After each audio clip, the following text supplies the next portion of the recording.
Hello and welcome to my kitchen. I'm Judith. And just before we get started on today's recipe, I want to say thank you to my friend who made that lovely music for my intro. Well, he did not want me to use his name, but thank you to the lovely gentleman that made the intro music. So today's recipe is going to be gumbo. And I know I make it a little differently than some people. I know one of the rules they claim is never use tomato in your gumbo. That's how I was taught. Use tomato. So there's a lot of ingredients in this recipe today. We got several proteins. We have clams, prawns, chicken, chorizo. You don't need to use all of them, but again, that's the way I was taught. That is what goes in.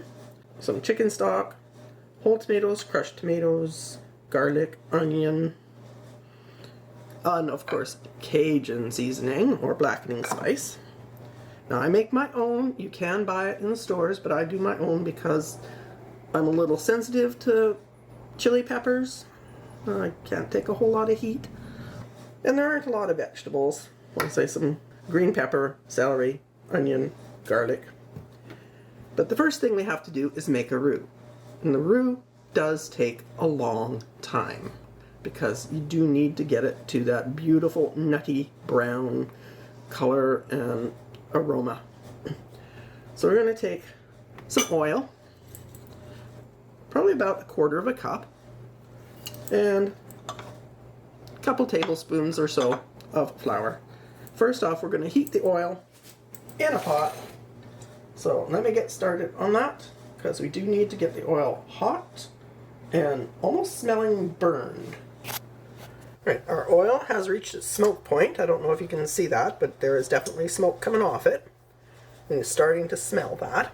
So I've turned the heat down. I've had it on sort of medium-low for 15 minutes or so. And we just want to get it to the smoke point. Then we turn the heat down. And I now have it on a low heat. We're going to let it cool a little bit before we add flour, because if it's too hot, it's just going to go poof everywhere. And we don't want that. And we do want to make sure we get the right nutty flavor, which comes from the well-heated oil. So let's give this a bit to cool, and then we'll start adding the flour. Okay, so make sure you have the lid handy, just in case anything nasty happens. I'm going to start with just a little pinch to see what goes on. Yeah, okay. So let's add a couple of tablespoons. And whisk it in. There we go. And a couple more.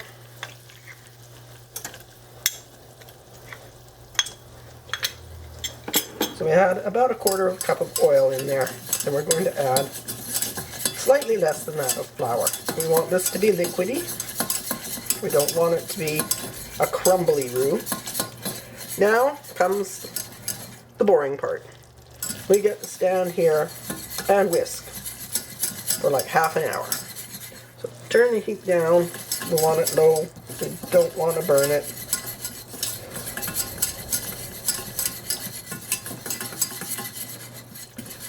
The goal is to get this to a nice chestnut brown.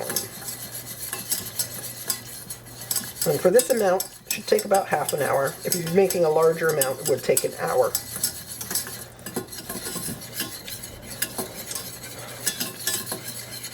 And while I was waiting for the oil to heat up, I did actually chop my vegetables and peel the prawns. And that's a good tip. One of the reasons you need to use a larger pot than you think necessary for this is because when our roux is to the right color, we are going to put the vegetables in it.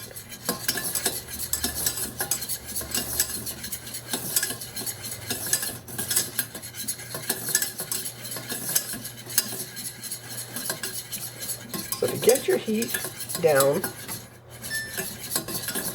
sufficiently, but still have it bubbling a little bit, you can actually walk away for short periods of time. Believe me, very short periods of time.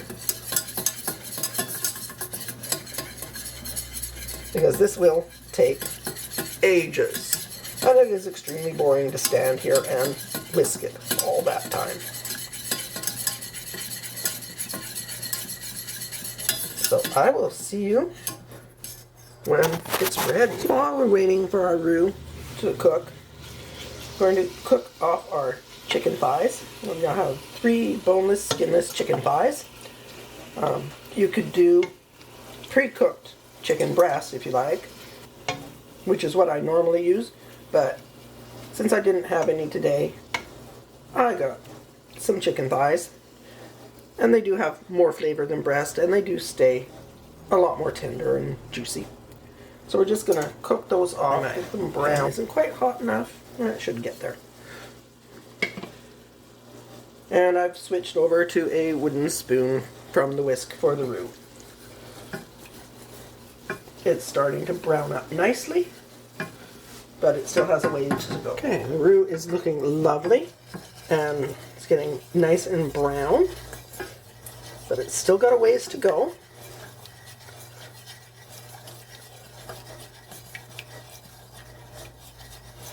It smells delicious,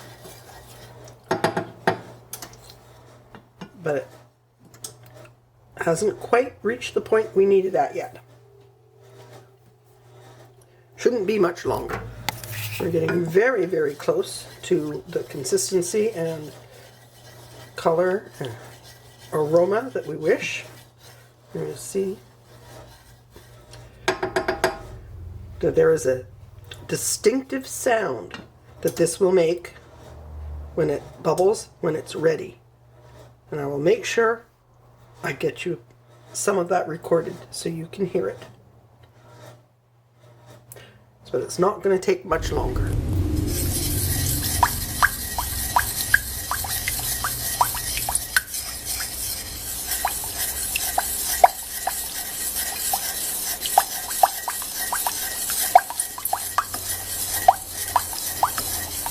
Okay, our roux is almost ready, but that's not the most painful part. I guess I forgot to warn you. This takes a long time. So what we're doing now, the Dutch oven that we cooked our chicken pieces in, the reason we used a Dutch oven, because now we're going to put all of the other liquid ingredients. We got about a cup and a half of chicken stock, a large can of tomatoes, so 28 fluid ounces, smaller can of crushed tomatoes. How many ounces are you? Doesn't say. It says about 400 milliliters of crushed tomatoes. The canned tomatoes are 700, almost 800 milliliters. And our Cajun Spice. Now, the amount of this you put in is up to you. Depends on how spicy you want it, or how spicy you made your Cajun seasoning, or how spicy the one you bought is. But generally go with a tablespoon to start with. I'll give that a good stir in.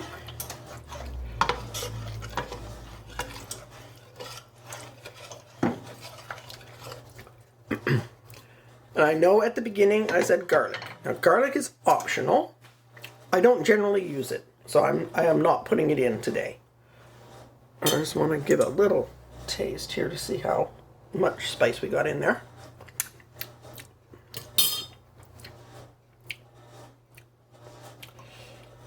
And remember, if you have chorizo or andouille sausage, that will add more spice. So yeah, that is quite spicy enough for me. So I'm going to put a lid on that, and we're going to cook that for 2 hours. See you later. Okay, the lower you turn the temperature on the roux, the longer it's going to take. So mine has been going 2.5 hours now. It's got a beautiful, beautiful brown color, but it's still not ready. So you can take your time with it. Just remember, if you're doing it at a higher temperature, you need to stir continuously. When you lower it so that you can walk away, it is going to take a very, very long time. So we're almost ready here. We're a nice chocolatey brown, milk chocolatey color. And honestly, this can take as little as 3 hours or as long as 6 or 7 hours, depending on how high you want to cook your roux at. The higher you cook the roux, the higher temperature you cook the roux at, the more diligent you have to be with it.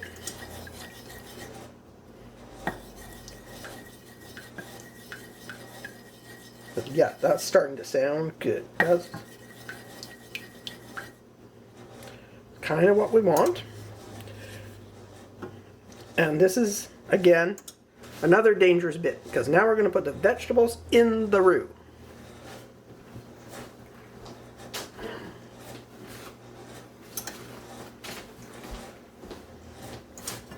Let me get the spoon out of the way. So normally I would use 1 green pepper and 1 onion, small yellow onion. I only had a half a green pepper, and for some reason my store didn't have any today. So I'm using half a green pepper and 1 stalk of celery, plus 1 small yellow onion. And we're just dumping that all in with the roux.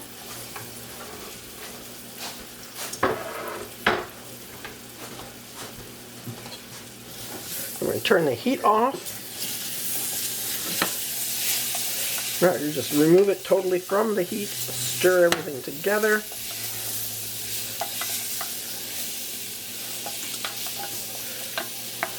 And then we're going to leave this off the heat now. So since we're going to cook these tomatoes for a long, long time, you don't necessarily have to do it. But if you like, go in and break them up now and then with the back of the spoon.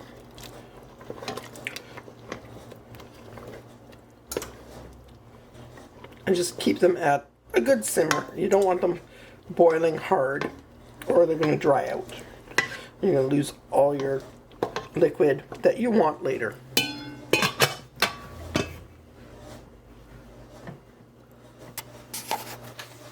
Okay, we've had our chicken broth and tomatoes simmering for 2 hours.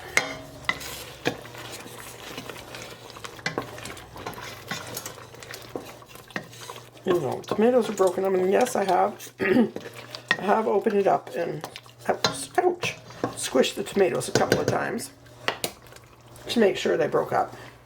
So now we're going to add our chicken and chorizo, or andouille if you have that. Our prawns, and I have 12 prawns. Stir those in. I do have a bowl full of clams, but we're not going to add those just yet. This is getting really thick, so we may need to add a little more chicken broth. Let's turn the heat down a touch, put the lid on, let that cook. This is going to have to cook for half an hour. So 15 minutes after we added our chicken and prawns, we are going to add our clams. And make sure you check them carefully.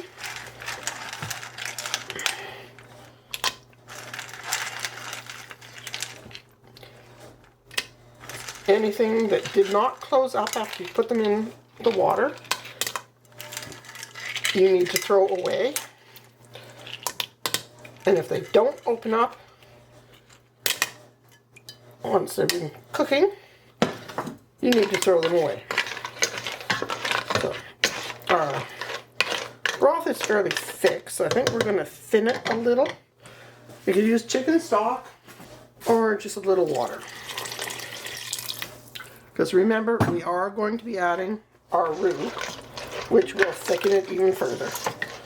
And although this is going to be a very thick dish, we don't want it to be solid. So, get it down to a soupier consistency. Get the lid back on. And I'm increasing the heat because I did turn it down. Okay, we've given that half an hour. Things are looking good. Clams have opened. It's smelling lovely. Our last step is to add the roux and the vegetables. In they go.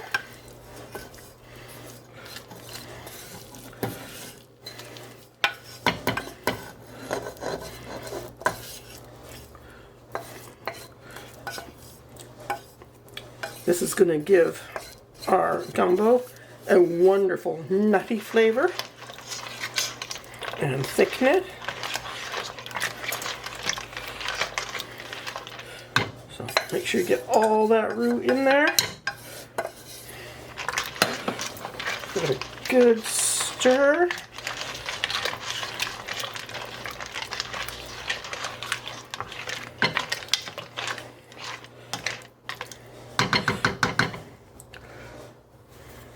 And I want to give this a little taste.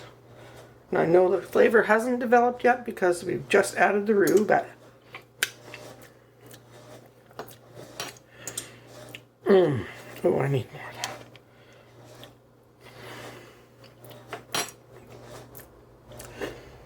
that. Now, if it's not spicy enough for you at this point, add some more of the blackening seasoning, the Cajun seasoning. But for me, this is just lovely. So I'm going to put the lid back on. And we're going to let it cook another half hour. Give it a little taste.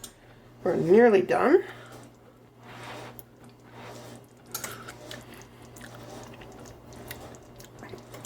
Okay, yep, got some spice in the back of the throat.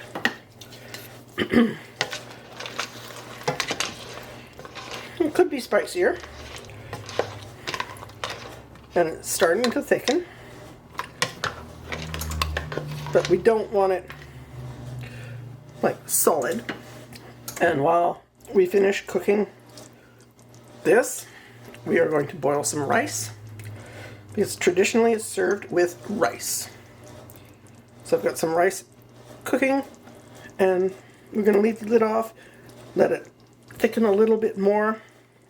It is sort of a cross between a soup and a stew. So you can get it, you can have it soupy or you can have it thick and stewy. I like it more soupy. Oh, and now that I've got it all cooked and ready and perfectly soupy and delicious, I'm going to give you the really bad news. It tastes even better tomorrow. Oh yeah. The longer it sits, the better it tastes. But honestly, it is delicious already. So let's serve it up. So we are going to make sure we get a bit of everything in there. Some prawns, some chicken, some clams. Ooh.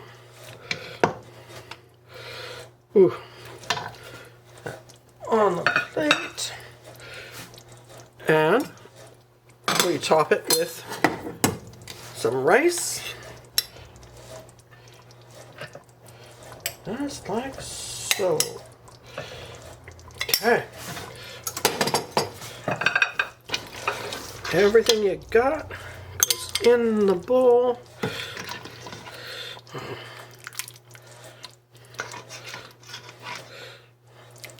Oh, yes.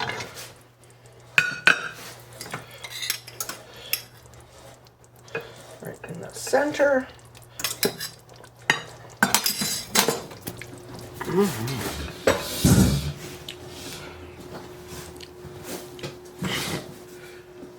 So this is how I was taught to make gumbo.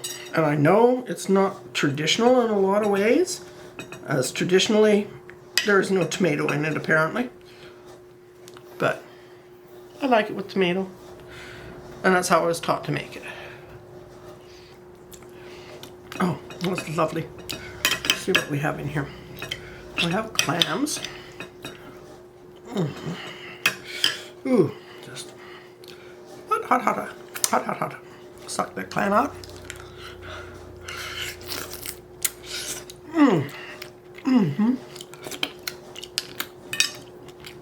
Oh, yummy. We got prawns. We got chicken. Oh, we have all sorts of things. The one thing that really is traditional in gumbo that I don't use is okra. I really don't like okra. And when I learned how to make gumbo, it wasn't available here, so we didn't use it.